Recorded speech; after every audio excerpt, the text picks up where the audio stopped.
everyone, and welcome to today's TV segment where we'll be discussing how to change your life in 90 days with fitness and nutrition. I'm Anissa Bektashi with the SIEDC, and today's guest is Master Coach Phil Panakia. He owns a fitness club in the New York Plain District. He's an expert in fitness and nutrition, and he is also a former Mr. Staten Island bodybuilding champion, and as well as a holistic healer. So Phil, tell us a little bit about your background in fitness and nutrition. Okay, I started at the age of 11.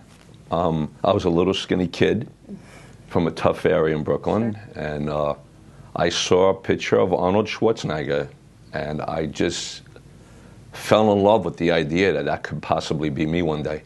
And I ordered these 2 light dumbbells to my house, even though my father said, I don't want you using weights at a young age. And the minute I grabbed those dumbbells, it was like magic. Mm-hmm. I can't explain it. It was like the first time you fell in love with somebody. And I grabbed those dumbbells, and it was this energy. And the minute I did a curl, I felt this electricity. Mm-hmm. And I knew that was what I wanted to do for the rest of my life at age 11. Wow. And since you're an owner of a gym, how does it feel to you to be able to train people and help them improve their lives? How does it feel to be so passionate about something, and where do you get that passion from to do what you do? Well, it's actually the passion I developed to help people was by accident. So I always say that, we plan our lives and God laughs. Mm-hmm. So at the age of 11, my goal was not to really help people. Mm-hmm. It was to be the best bodybuilder in the world. Mm-hmm. And I won Mr. Staten Island, I won these Mr. New York City, and I won several bodybuilding shows, and by the age of 25, I suffered a severe rip to my pec. It ripped the muscle off the bone, and that ended my career. Oh, wow. And I was reduced to tears. Mm-hmm. It was my whole dream. And at that point, I decided to try to open up a gym. Mm-hmm. I opened up my gym by the age of 31. And I thought that I was going to have a lot of athletes and bodybuilders. Sure. And by accident, I started to get average people to work in my gym. People mm-hmm. that were overweight, people that had low self-esteem, mm-hmm. and they were being made fun of, or they had, they were suicidal, or they had diseases. Sure. It wasn't the bodybuilder. And I took them under my wing, and I would make a workout for them, and then I made the meal plan. And I started to realize the power mm-hmm. of that it did for their self-esteem mm-hmm. by them just having a program, having some level of control over their life. Mm-hmm. And after 3 months, seeing them smile, realizing that I had been a significant part of changing their life. Mm-hmm. And that's what developed my love for it. Awesome. So let's talk a little bit about how we can change our lives in 90 days with fitness and nutrition. So walk us through kind of how we can go about doing this, how we can improve our lives. Okay, well, no matter what situation you're in, whether it be you have diabetes, whether it be you have obesity, whether mm-hmm. it be you have a bad back, whether it be that you have, any disease. Sure. If you clean out your diet, and that means eating clean, healthy food, mm-hmm. okay, protein every 3 hours to keep the body in an anabolic state. Sure. Smaller meals more frequently. Right. And you exercise, just movement. Mm-hmm. There's no one particular exercise, just moving the body, even a walking program. Mm-hmm. The body will start to heal itself. Mm-hmm. Now, I know people that are overweight and they get diabetes. What do? They go to the doctor, and the doctor recommends Metformin or something like that. And I'm saying there's a better way, mm-hmm. because that doctor's probably not going to tell you, hey, listen, why don't you drop 50 pounds? Why don't you go to a nutritionist? Because honestly, there's no money to be made in the medical profession. Of course, sure. So the doctor, and I'm not putting doctors down, but I'm putting the system that we live down, they want you to go back. Mm-hmm. The only way to go back is to make you scared and to give you medicines. Mm-hmm. You take medicines, you get more side effects. So I'm saying there's a better way. Mm-hmm. Rather than do that, and I'm not saying there's not a point that you need medicine, but let's take the natural approach. Sure. Lose a little bit of weight, move a little bit more. Mm-hmm. I take 15, 20 pounds off, and then let's check your A1C. Mm-hmm. I guarantee, whether it be high blood pressure, diabetes, self-esteem, mm-hmm. anxiety, not sleeping properly, and everything would improve through exercise and nutrition. Wonderful. And how do you feel about kind of, the time frame for getting this done? Do we definitely need 90 days to do this? Well, I say that like it's like a 90-day challenge. The reason I do that is because most people give up too fast. Okay? They go on a harebrained diet. Harebrained diet means they go on a starvation diet. Right. They have one slice of pizza a day. They lack nutrients. And they lose 10 pounds in 3 weeks, and then they gain it back. And so people get frustrated. Right, right. And so I think that there's got to be a better system. And I think teaching people, again, how to even eat properly, to eat on time. Smaller meals more frequently, rather than the big meals spread out. That's an important factor because people go hours without eating, then their sugar drops. So your craving for junk food is even higher. So think about you, Anissa. Like, how many meals do you say you have in a day? Probably 2 or so. Okay, 2 meals. So that means you're going about 6 or 7 hours without food in your body. Do you think that's going to make your body happy? Probably not. Okay, so science shows that starvation diets is another big problem that people do. Going on these low-calorie diets, you lack nutrients. If you lack nutrients, the body's not getting what it needs to burn the fat, and it slows down. No different than somebody that was in Vietnam, and they had to not eat for days at a time. The body chews off the muscle, and that is the worst thing in the world. So I actually make people eat more, smaller, and they want to be eating more calories, but they increase the metabolic rate. So I heard you discuss a little bit about low-calorie diets. So let's talk a little bit about these misconceptions about dieting and preferably low-cal diets. Do these work? Do they not work? Why don't they work? Well, there's definitely, in the society, everybody's too cerebral. I say this, hard work is the secret. So I think there's I'm sorry, what was the question again? No, right. So we've been speaking about dieting, right? And there's a lot of misconceptions about which diets work and which do work. What's kind of like the backing do low-calorie diets work? Okay, so low-calorie diets definitely don't work.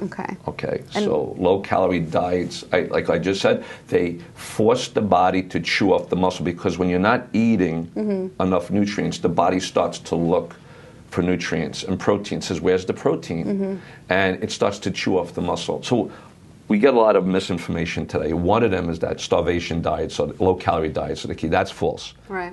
And second is that you need to be in the gym 7 days a week, 3 hours a day. And you don't. You need 3 hours total in a week, 3 days a week. And you need to train smart. That means good form, training with intensity, but you don't need these marathon workouts. They're going to kill your joints, and it's not going to get you your goals. So I think people think in order to get this beautiful body, to feel healthy, you're going to have to invest a lot of time, and that is not true. So even if you worked out a half an hour, 3 days a week, you invested an hour and a half of your time, that would make a huge difference. Okay. So since these low-cal diets don't work, can you give us a little bit of advice on nutrition and kind of what we should be eating, what we shouldn't be eating? I know obviously sugar is a big deal where you shouldn't be eating so much of it. What should we cut out? What kind of food should we eat? That's a very general question, right? Everybody's different. Right. So you're saying, with all the 350 million people, should we all have the same diet? And the answer is no, emphatically no. Okay. Because we're different. We have different body fats, different metabolism, different geographically we're different. So you want to make sure that you're at least eating generally 20 to 35 grams of protein, depending on your size of your body, every 3 waking hours. Wow. That's a simple thing that you could do. As far as how many carbohydrates, you would have to go with the person's goals. Okay. So if I have a skinny guy that's 17 years old, I'm going to give him more carbs. But I have someone who wants to lose weight, you got to lower your carbs, increase your natural fats. So in this country, fat is almost a bad word. Fat is bad for you. Well, back in the 80s, you watch a Seinfeld show and you'll see him, Giuliani with his low-fat diet. And well, guess what? Low-fat diets actually slow down your metabolism, and they don't stimulate the endocrine system, which is the glands in the body. If the glands are not nourished, they don't function. What makes you age is when the glands do not secrete a proper amount of hormone.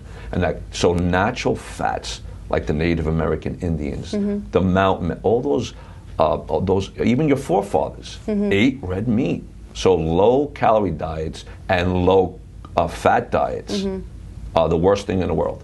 So increase your natural fats, which is organic peanut butter, avocado, grass-fed red meat, organic eggs, and decrease starches, your rice, your potatoes, your pasta. So you're really not eating less, but you're changing the combination of what you eat. By increasing the natural fats and lowering your carbs, the body will start to be tricked into using fat as an energy source. So your body will actually chew the fat off your body, making you a more efficient machine. Gotcha. And so we spoke a little bit about dieting. We spoke about nutrition and fitness. Within this whole 90-day experience, how can we stay motivated and make sure that we're continuing to push through the 90-day challenge? That's a good question. You have to have some kind of willpower. Listen, I consider myself a pretty successful trainer, but you're gonna get that person that even when I write out a meal plan and they spend $700 to train with me, is still going to go out and eat junk food. So what I tell people, a simple thing, what I do is I ask them one simple question. If you don't change your behaviors now and you don't take action, what would happen in 10 years? So if a guy's 100 pounds overweight and he's 20 years old, what happens when he's 30? And I want you to imagine that life. I want you to imagine that. So sometimes you got to do that. You got one life and you got one body. So I think that's very important to make people keep things in perspective. And then another powerful tool that I use is goal setting. Okay, everything you do in life, anything you've achieved, manifests because it started in your mind, right? So if you wanted to get married, well, you had to go on a date to get married. You had to say, well, I want to go out with that guy, I want to fall in love and have a family. And if you didn't think that, I wouldn't have a gym right now if I didn't think, right? So thought precedes manifestation. So knowing, first it starts in the mind. What do you want to achieve? Simple question. Okay, the guy's in his 50s, he's 20 pounds overweight. Hey, I want to have a flat stomach. I want to feel more energy, all right? I want to feel more masculine. Okay, write those goals down. I want to lose 20 pounds. Put it on your refrigerator. Put it on your refrigerator, 20 pounds. I want my waist. Hey, I'm single, I'm back in the market again. I want to look good for women. Whatever it takes, write down what you want and then write down goals. And each day, take 1% towards those goals. So if my goal is to lose 20 pounds, what could I do today? Those short-term goals, well, today I'm going to eat clean. I'm going to go to bed on time. I'm going to take a nice power walk, because you know what? I didn't have time to go to the gym. Right? So I always get a kick out of the COVID people. Why did you gain 100 pounds? COVID. I mean, I say COVID. I went through COVID. I lost weight. So you know what I did? I did body weight movements at home. I kept on walking every day. I kept on eating clean. So I always tell people, no excuses. All right? Show people what you're made out of. So once you get those goals, you know what you want, you write down the goals, you put them and you look at it every day and you take 1% towards each goal, and before you know it, boom, a year later you're down 50 pounds. What about time? I mean, a lot of us don't have it. I work 9 to 5, get home at 6 o'clock, let's say. A lot of people, they just don't have enough time to commit to a schedule, let alone a 90-day challenge. What do you say to those people that don't have the time? They're not prioritizing. Okay. So what you're saying is that you have time to go out to dinner, you have time to go out with your friends, you have time to watch TV, but you don't have time to exercise. You don't have time to take a 20-minute walk. So I don't want to hear the time excuse. Honestly, it's a BS excuse. If something's important, you find the time. And guess what? If you're healthier, you're going to have more energy. You're going to have more hours in a day. When I see somebody is down, the first thing I say is, once you get an exercise program, you think clearer. All right? The best achievements of my life came when I felt the healthiest. Thank you so much, Phil. We're going to take a quick break. We'll be right back.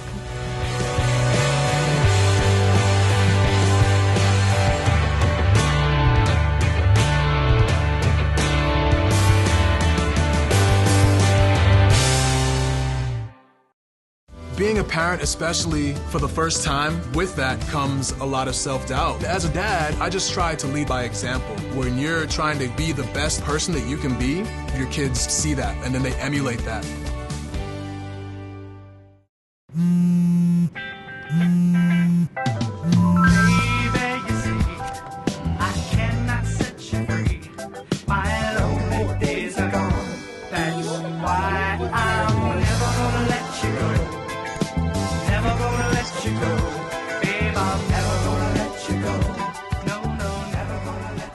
Here you go. Thank you. Thank you. Never gonna let you go. Never gonna let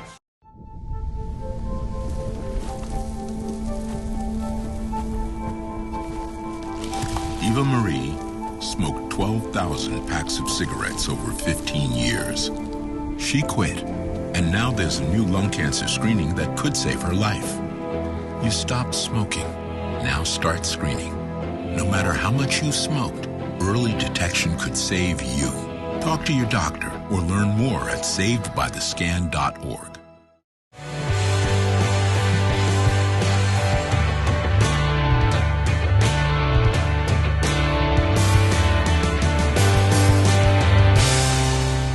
Hello everyone, we're back with today's segment about how to change your life in 90 days with fitness and nutrition.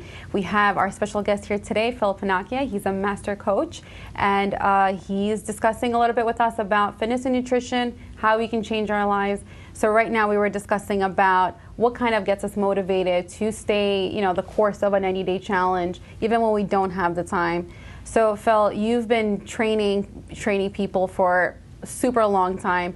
What's kind of some good motivational factors that you do yourself to kind of stay the track and help people and improve their lives? Well, you want, like I said before, you got to set goals. Mm-hmm. You got to know what you want. So I think when people are down, mm-hmm. they tend to ask the wrong questions to themselves. Mm-hmm. Okay, so if you ask the wrong questions, you're not going to be motivated. So I say first know what you want. You have mm-hmm. to be clear about what you want, and you have to take action. Take action. Make decisions.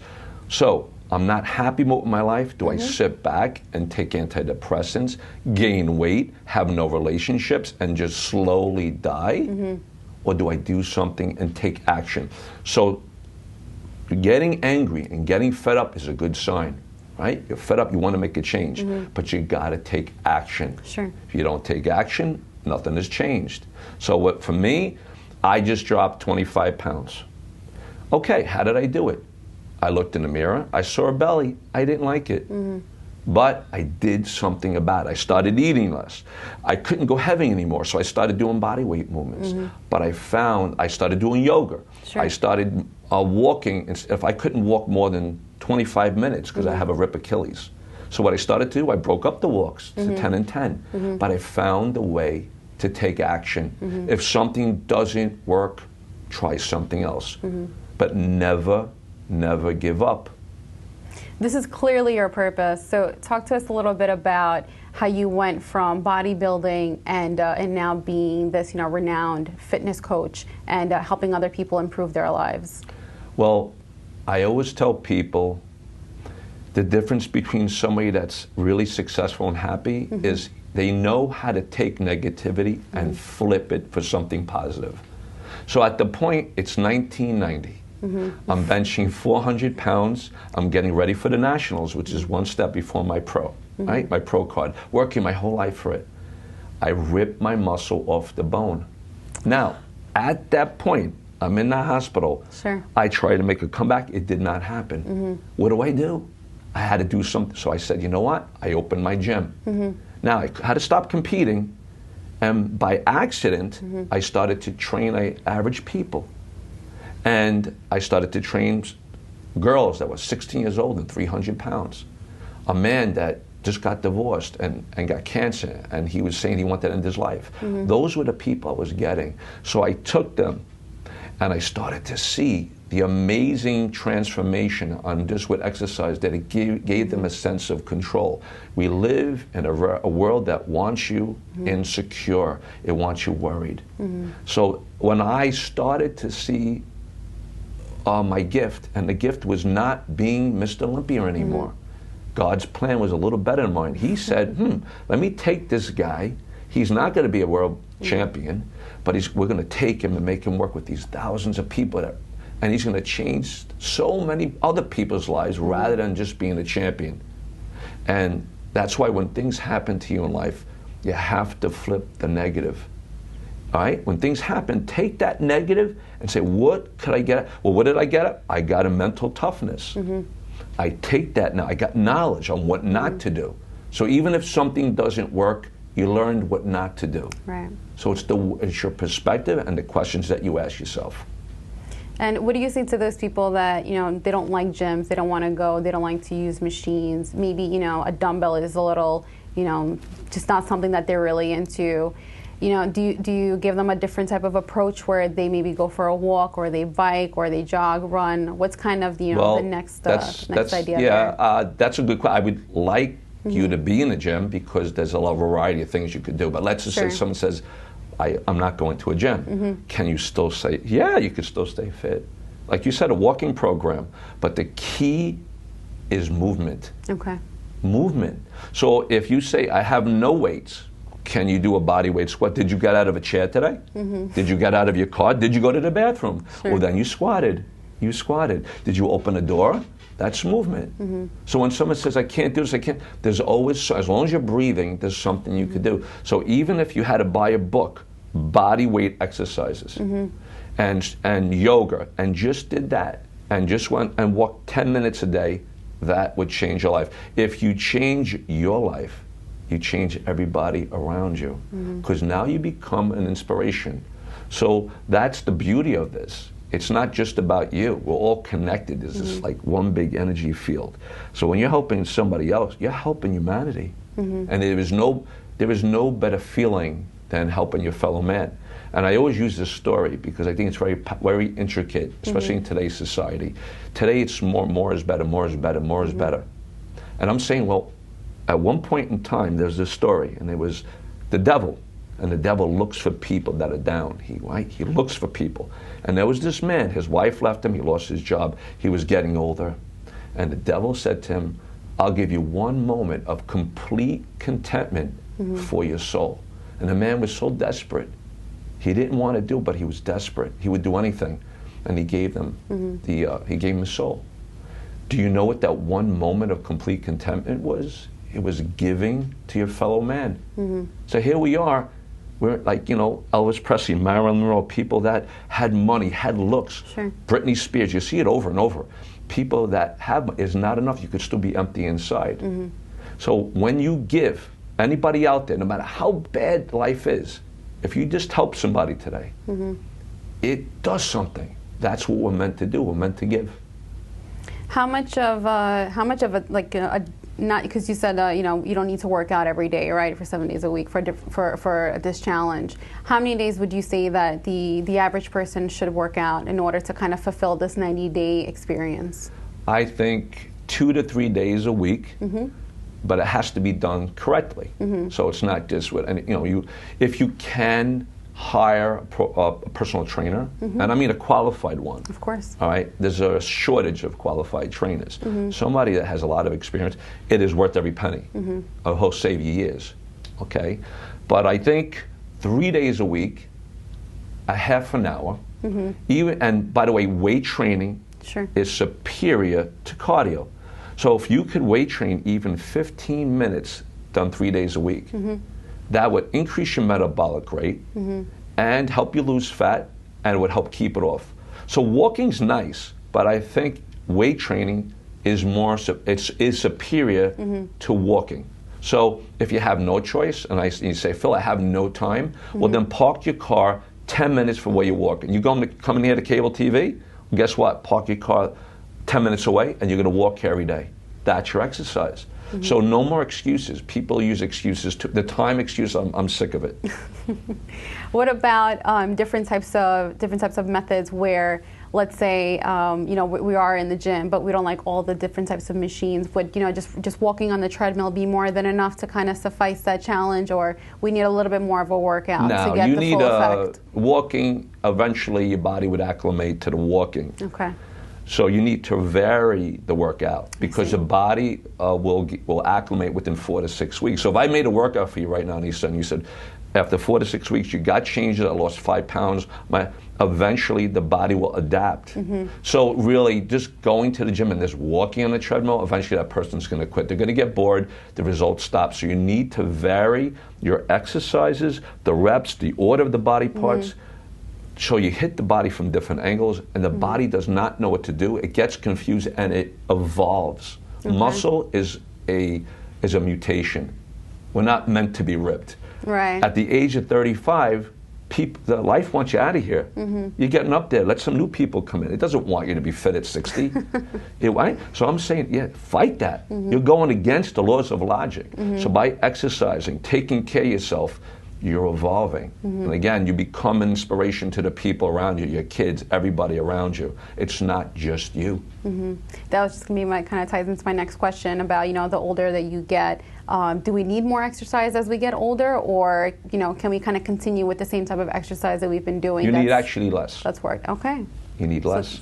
How much less are we talking here? Let's say somebody is, 30 years old. Sure. And the other, right? That person's recuperative abilities are better, so she could go 4 to 5 days, maybe 4. 5 is too much. All right? But as you get older, recuperative powers change. So you could do the same thing as an older person, but less.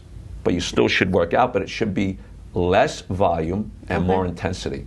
So somebody that's working out an hour 3 days a week, maybe at 50, a half an hour 3 days a week, but still training intelligently, training smart, training with intensity. And that means good form. It means controlling your negatives. It means concentrating. It's not about the weight. So we've heard a lot today about nutrition and dieting and fitness, and obviously being fit for life. Is there some other type of takeaways that we can kind of leave the show with that you'd like to share with us? Okay, well, yes, I think I'm going to try to give a couple of positive tips here that can make a difference. Number one thing to remember, everything that you have in your life, whether it be a friend, whether it be love, whether it be a job, whether it be good health, brains, intelligence, sense of humor, everything that I have, my bodybuilding championships, my gym, my ability to help people is all from the grace of God. God gave me this gift. I didn't, right? He gave this to me. And that alone, have faith in God, no matter how tough it gets, even if you're fighting a terminal disease, stay strong, never give up. Never give up. And eat a little bit less. Eat a little bit less. Move a little bit more. Don't look back. Burn the past. The past does nothing for you. Good or bad, it does nothing. If it's good, you wish it was back again. If it's, right? And the future gives you anxiety because you have all these scenarios. I say focus on what I could. Right now, I'm not Mr. Staten. I'm a guy in my 50s. What am I going to do about it? I'm not going to live in the past. That's not going to help me. Okay? So stay positive, have faith in God, don't look back, and don't complain. Everybody has their demons. You fight, you stay positive, and good things are going to happen. Well, thank you so much, everyone, for tuning in today, and thank you so much, Phil, Thank you for having me. for this segment. Tune in next time with our other shows.